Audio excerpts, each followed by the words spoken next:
Hey everybody, I'm Nobody.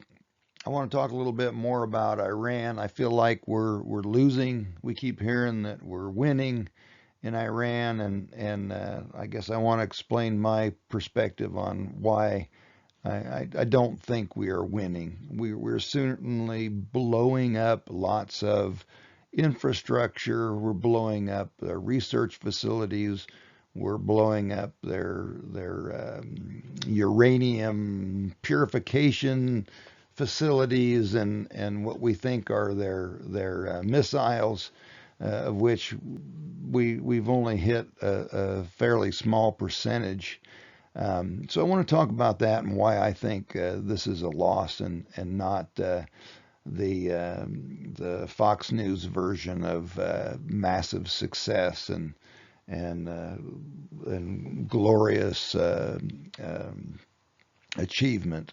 So I've got a couple slides I want to show you. I've got some pictures here. So here's a picture of most people recognize that if you're old enough.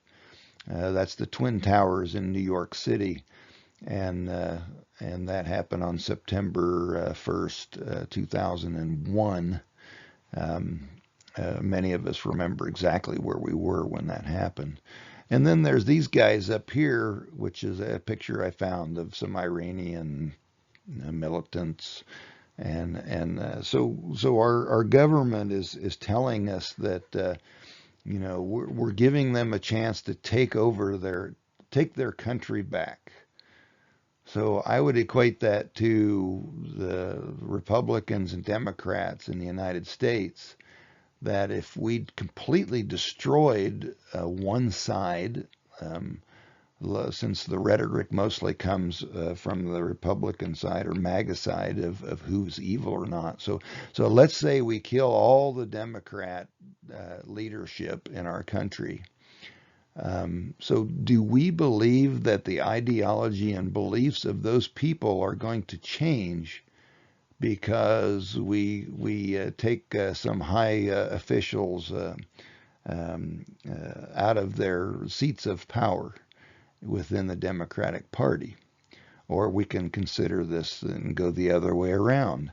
If we remove Donald Trump and some of his the majority of his cabinet, and just by looking at all the posts I see on Facebook and Instagram and X and TikTok and so forth, are we really going to change the ideology and the beliefs of those people just by taking out the leadership?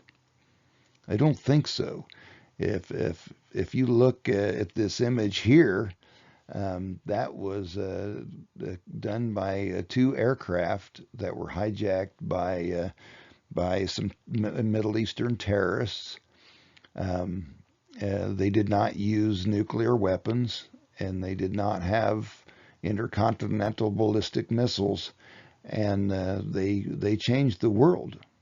The airports changed. We changed how we designed aircraft. We changed the borders and immigration, and all that changed because of four aircraft. Two on the towers. One went down with the help of some heroic people on that plane, and the other one hit the Pentagon. No nukes, no missiles. This next slide we have here as up above there.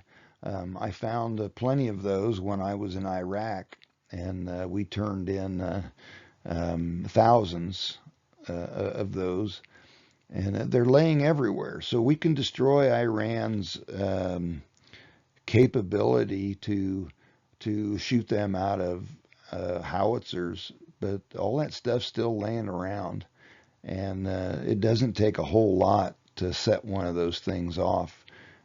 Parts that you can get from Radio Shack, like here, this is a I can't remember. I think it was called a CIED, but it was a focused charge, specially designed to go through armored vehicles.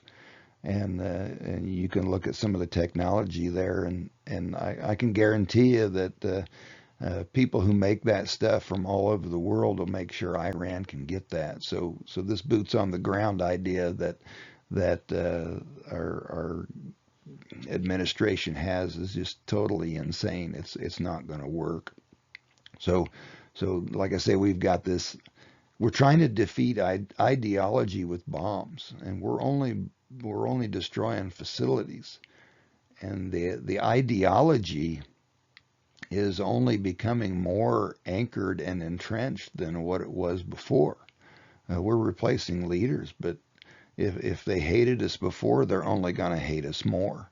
And we can kill as many people who hate us as we want, and keep punching them in the face over and over and over. And in my mind, I don't see how continuing to punch them in the face is going to make them like the United States more than they already do. Um, so it makes absolutely no sense to me, our strategy in punching somebody in the face to get them to like us.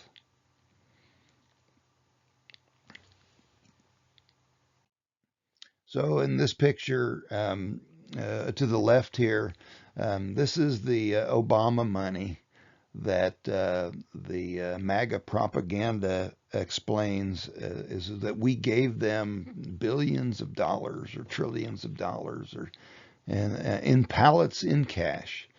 Well, if you haven't worked with the Middle East, that's how they like things, is in cash. When I worked with um, I'll try not to talk in detail, but let's say I worked with a transition with the Saudi Arabians, and we paid them in cash, handed them in cash. That they wouldn't take any other kind of compensation; it had to be in cash.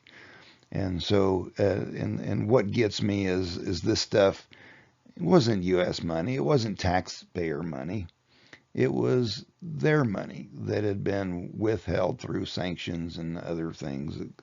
And so we were just giving them their money back. And in this picture up here, that was from a day or two ago in Iran.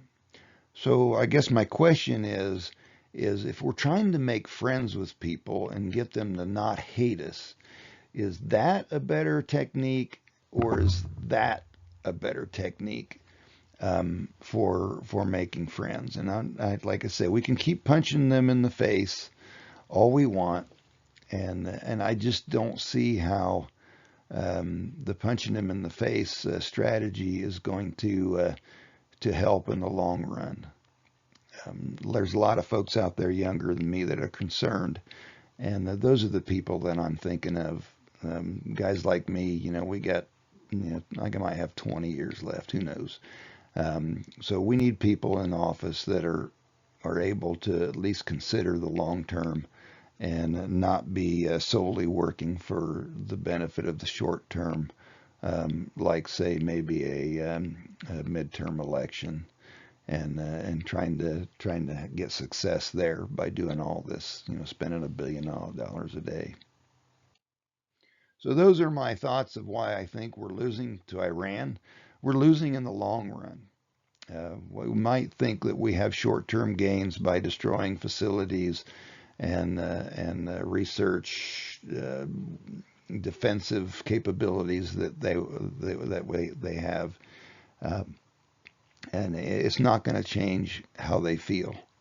And removing, say one party is not going to change how the rest of the country thinks. Some of that has to happen on their own. And as we learned from Iraq, is it's their willingness to fight.